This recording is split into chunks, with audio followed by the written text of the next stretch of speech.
ನಮ್ಮ ನಿಮ್ಮೆಲ್ಲರ ನಟಸಾರ ಭೌಮರಾಗಿರ್ತಕ್ಕಂಥ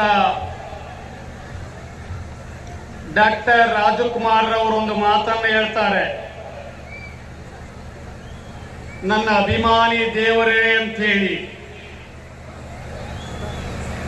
ನಾನಿಲ್ಲಿ ಹೇಳಕ್ ಬಯಸ್ತಾ ಇದ್ದೀನಿ. ನನ್ನ ಜಗಳೂರು ವಿಧಾನಸಭಾ ಕ್ಷೇತ್ರದ ಮತದಾರ ದೇವರುಗಳೇ, ನಿಮ್ಮೆಲ್ಲರಿಗೆ ಶಿರಸಾಷ್ಟಾಂಗ ನಮಸ್ಕಾರವನ್ನ ಹೇಳಿ 3 ದಿನಗಳ ಕಾಲ ಜಿಲ್ಲಾ ಸಾಹಿತ್ಯ ಸಮ್ಮೇಳನ ನಿನ್ನೆ ಸಮಾರಂಭದ ಮುಖೇನ ಮುಕ್ತಾಯಗೊಂಡಿದೆ. ಅದಕ್ಕೆ ಪೂರಕವಾಗಿರ್ತಕ್ಕಂಥ ಜಗಳೂರು ಜಲೋತ್ಸವ, ಅದರ ಜೊತೆಯಲ್ಲಿ ನಮ್ಮ ನಿಮ್ಮೆಲ್ಲರ ನೆಚ್ಚಿನ ಸರಿಗಮಪ ನಟರಾಗಿರ್ತಕ್ಕಂಥ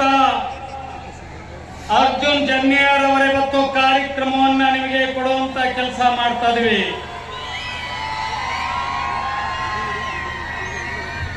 ಅಂತ ಕಾರ್ಯಕ್ರಮಕ್ಕೆ ಮುಂಚಿತವಾಗಿ ಜಗಳೂರು ಜಲೋತ್ಸವ ಅನ್ನಂತ ಒಂದು ಕಾರ್ಯಕ್ರಮ ಹಮ್ಮಿಕೊಂಡಿದ್ವಿ. ಆ ಕಾರ್ಯಕ್ರಮದ ಉದ್ಘಾಟಕರಾಗಿ ಉದ್ಘಾಟನೆಯನ್ನು ಮಾಡೋದ್ರ ಜೊತೆಗೆ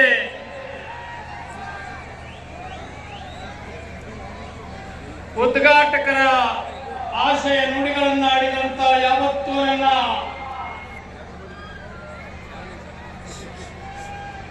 ಗುರುಗಳ ಸ್ವರೂಪರಾಗಿರ್ತಕ್ಕಂಥ ಅಸ್ಕೋರ್ ಜಯಸಿಂಹ ಸ್ವಾಮಿ ಅವರೇ, ವೇದಿಕೆ ಮೇಲಿರ್ತಕ್ಕಂಥ ಎಲ್ಲ ಅತಿಥಿ ವರ್ಗದವರೇ, ದಯಮಾಡಿ ಒಳಗಡೆ ಇರ್ತಕ್ಕಂಥವ್ರು ಯಾರು ಗಲಾಟೆ ಮಾಡಬಾರ್ದು. ಇದು ನಮ್ಮೂರಿನ ಕಾರ್ಯಕ್ರಮ, ಇದು ನಮ್ಮ ನಿಮ್ಮೆಲ್ಲರ ಕಾರ್ಯಕ್ರಮ. ಹಾಗಾಗಿ ಪೊಲೀಸ್ ಸಿಬ್ಬಂದಿಯವರು ನಮ್ಮ ಹುಡುಗರಿಗೆ ಅವರಿಗೆ ತಿಳಿ ಹೇಳಿ ಶಾಂತರಾಗಿ ಕೂರೋದಕ್ಕೆ ಹೇಳ್ಬೇಕಾಗಿ ವಿನಂತಿಸ್ಕೊಳ್ತಾ ಇದ್ವಿ. ಹಾಗಾಗಿ ಈ ಒಂದು ಕಾರ್ಯಕ್ರಮಕ್ಕೆ ಆಗಮಿಸಿರ್ತಕ್ಕಂಥ ಎಲ್ಲ ಈ ಕ್ಷೇತ್ರದ ತಂದೆ ತಾಯಿಗಳೇ, ಅಕ್ಕ ತಂಗಿಯರೇ, ಅಣ್ಣ ತಮ್ಮಂದಿರೇ, ಶಾಲಾ ವಿದ್ಯಾರ್ಥಿನಿಯರೇ, ಮಾಧ್ಯಮ ಮಿತ್ರರೇ, ಪೊಲೀಸ್ ಇಲಾಖೆಯವರೇ, ಈ ಒಂದು ಕಾರ್ಯಕ್ರಮವನ್ನ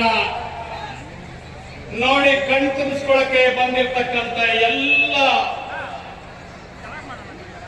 ಸುತ್ತಮುತ್ತಲ ಹಳ್ಳಿಯ ನಾಗರಿಕ ಬಂಧುಗಳೇ,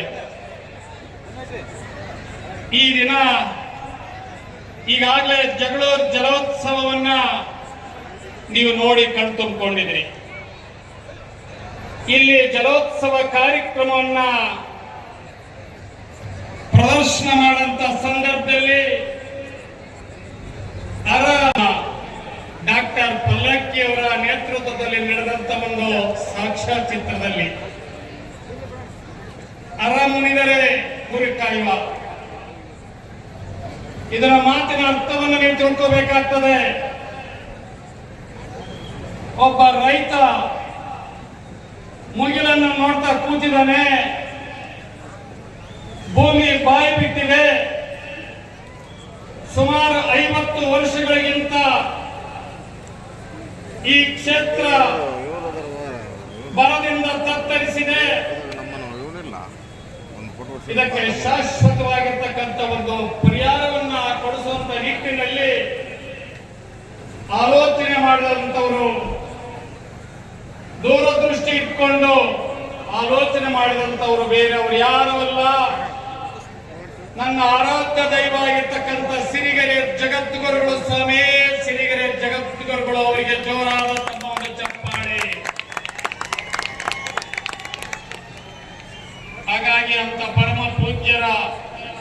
ಪಾದಗಳಿಗೆ ನಮಸ್ಕಾರವನ್ನು ಮಾಡಿ ಈ ದಿನ ಇಂಥ ಒಂದು ದೊಡ್ಡ ಕಾರ್ಯಕ್ರಮ ನಡೆಯೋದಕ್ಕೆ ಕಾರಣೀಭೂತರು ಅವರು. ಹಾಗಾಗಿ ಆ ಸಂದರ್ಭದಲ್ಲಿ ತಾನೇ ನಮ್ಮ ಪಾಲಣ್ಣವರು ಮಾತಾಡುವಂತ ಸಂದರ್ಭದಲ್ಲಿ ಮೆಲುಕು ಹಾಕಿದ್ರು. ನಾವು ಯಾವತ್ತೂ ಸಹ ನಾನು ಅನ್ನಂತ ಪದ ನಾನು ಬಳಸೋದಿಲ್ಲ. ಯಾಕಂತ ಹೇಳಿದ್ರೆ ಇಲ್ಲೇ ಪಕ್ಕದಲ್ಲಿ ಗುರುತಿಪ್ಪೇರತ್ರ ಸ್ವಾಮಿ ನಾಯಕನಟ್ಟಿ ಕ್ಷೇತ್ರ ಇದೆ. ಅವರೊಂದು ಮಾತು ಹೇಳ್ತಾರೆ, ಮಾಡಿದಷ್ಟು ನೀಡು ಭಿಕ್ಷೆ ಅಂತೇಳಿ. ಯಾರು ಎಷ್ಟೆಷ್ಟು ಮಾಡಿದರೆ ಅಷ್ಟು ಸತ್ಯಮೇವ ಜಯತೆ. ಇದನ್ನು ಹೊರತಾಗಿ ನಾನು ಬೇರೆ ಏನನ್ನೂ ನಿರೀಕ್ಷೆಯನ್ನು ಮಾಡೋದಿಲ್ಲ. ಹಾಗಾಗಿ 2018ರಲ್ಲಿ ಜಗಳೂರಿನಲ್ಲಿ ತರಳುಬಾಳು ಹುಣ್ಣಿಮೆ ನಡೀತಾ ಇದೆ. ಅವತ್ತಿನ ಮುಖ್ಯಮಂತ್ರಿ ಇವತ್ತಿನ ಮುಖ್ಯಮಂತ್ರಿಗಳೇ ಅವತ್ತಿನ ಮುಖ್ಯಮಂತ್ರಿಗಳಾಗಿದ್ರು. ಅವರೇ ನಿಮ್ಮೆಲ್ಲರ ನೆಚ್ಚಿನ ನಾಯಕ ಸಿದ್ದರಾಮಯ್ಯವರು. ಅವರಿಂದ ಪ್ರಾರಂಭ ಆಯಿತು, ಅವರಿಂದ ಮುಕ್ತಾಯ ಆಯಿತು. ಆದ್ರೆ ಅವರು ಮಧ್ಯದಲ್ಲಿ ಬರ್ತಕ್ಕಂಥವರನ್ನು ನಾನು ಮರೆಯೋದಿಲ್ಲ, ಅವರನ್ನೂ ಜ್ಞಾಪಕ ಮಾಡ್ಕೊಳ್ತೀನಿ. ಅದಕ್ಕೇ ಸಿದ್ದರಾಮಯ್ಯನವರು, ಯಡಿಯೂರಪ್ಪನವರು, ಕುಮಾರಸ್ವಾಮಿಯವರು ಮತ್ತೆ ಸಿದ್ದರಾಮಯ್ಯನವರು, ಇವರು 4 ಮುಖ್ಯಮಂತ್ರಿಗಳು. ಅವತ್ತಿನ ಶಾಸಕರು HP ರಾಜೇಶ್ ಅಣ್ಣವರು, ನಂತರದ ಶಾಸಕರು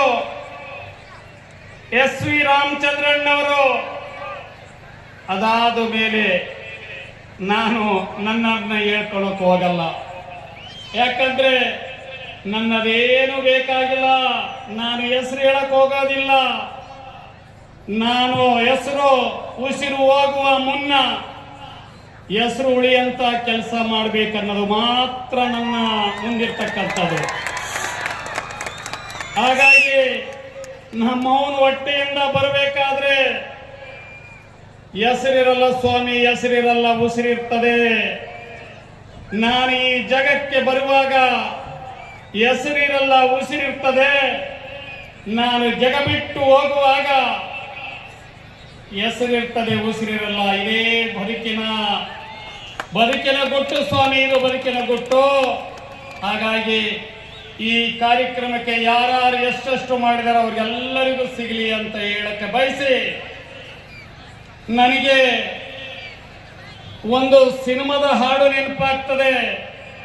ಕಾವೇರಿಯನ್ನು ಅರಿಯಲು ಬಿಟ್ಟು ವಿಶ್ವೇಶ್ವರಯ್ಯರು ಶ್ರಮ ಪಡದಿದ್ದರೆ, ಕನ್ನಂಬಾಡಿ ಕಟ್ಟದಿದ್ದರೆ ಆಗುತ್ತಿತ್ತೆ ಈ ನಾಡು ಅನ್ನೋ ಮಾತು. ಆದ್ರೆ ಇಲ್ಲಿ ನನಗೆ ನೆನಪಾಗ್ತದೆ, ತುಂಗಭದ್ರೆಯನ್ನು ಅರಿಯಲು ಬಿಟ್ಟು ಸಿರಿಗೆರೆ ಜಗತ್ತುಗಳು ಶ್ರಮ ಪಡದಿದ್ದರೆ ಆಗುತ್ತಿತ್ತೆ ಈ ಬರದ ನಾಡು, ಬಂಗಾರದ ನಾಡು ಅಂತ ಹೇಳಕ್ ಬಯಸ್ತಾ ಇದ್ದೀನಿ.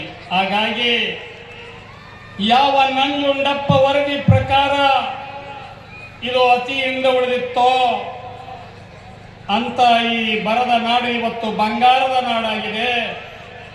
ಓದೋದ್ ಕಡೆ ಹೇಳ್ತಾ ಇದ್ರು, ಇತ್ತೀಚೆಗೆ ಜಗಳೂರಿನ ಯುವಕರಿಗೆ, ಜಗಳೂರಿನ ಗಂಡು ಮಕ್ಕಳಿಗೆ ಎಣ್ಣೆ ಕೊಡ್ತಿದ್ದಿಲ್ಲಂತೆ.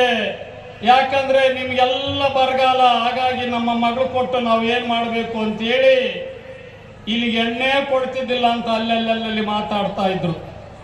ಈಗ ಯಾವಾಗ ಜಗಳೂರು ಕೆರೆಗಳು ತುಂಬಿ ಕೋಡಿ ಬಿದ್ದು ಹರಿತದವೋ, ನಾವೇನು ಕೊಡ್ತೀವಿ. ಇದು ಸ್ವಾಮಿ ಜಗಳೂರಿನ ಬರದ ನಾಡು, ಬಂಗಾರದ ನಾಡು. ಇನ್ನು ಕೆಲವೇ ವರ್ಷಗಳಲ್ಲಿ ಚೆನ್ನಗಿರಿಯನ್ನ ಸೈಡೊಡಿ ಅಂತ ಕೆಲಸ ಮಾಡ್ತದೆ ಅಡಿಕೆ ಮುಖೇನ ಜಗಳೂರು. ಇದನ್ನೆಲ್ಲರೂ ನೀವು ನೆನಪಿಟ್ಕೋಬೇಕು. ಹಾಗಾಗಿ ನಿಮ್ಮ ತಾಳ್ಮೆಯನ್ನು ನಾನು ಪರೀಕ್ಷೆ ಮಾಡಕ್ ಹೋಗದೆ ಕೆಲವೇ ಮಾತುಗಳನ್ನಾಡಿ ನಾನು ಇಲ್ಲಿಂದ ನಿರ್ಗಮಿಸಿ ನಿಮ್ಮ ವೇದಿಕೆ ಬಿಟ್ಕೊಡ್ತೀನಿ. ಅದರ ಮಧ್ಯದಲ್ಲಿ ಮೊನ್ನೆ ನಡೆದಂತ JPL 2ನೇ ವರ್ಷದ JPL 2